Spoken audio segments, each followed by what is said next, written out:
ब्रिजेंद्र शाह जिंदाबाद जिंदाबाद जिंदाबाद। ब्रिजेंद्र शाह जिंदाबाद जिंदाबाद जिंदाबाद। ब्रिजेंद्र शाह जिंदाबाद जिंदाबाद जिंदाबाद। ब्रिजेंद्र शाह जिंदाबाद जिंदाबाद जिंदाबाद। सबका साथ सबका विकास सबका विश्वास। ब्रिजेंद्र शाह जिंदाबाद जिंदाबाद जिंदाबाद।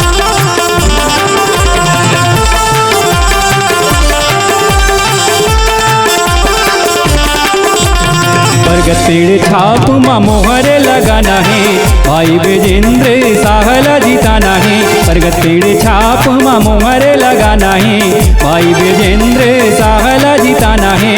जनपद सदस्य जनपद सदस्य जनपद सदस्य बना दे हो जी।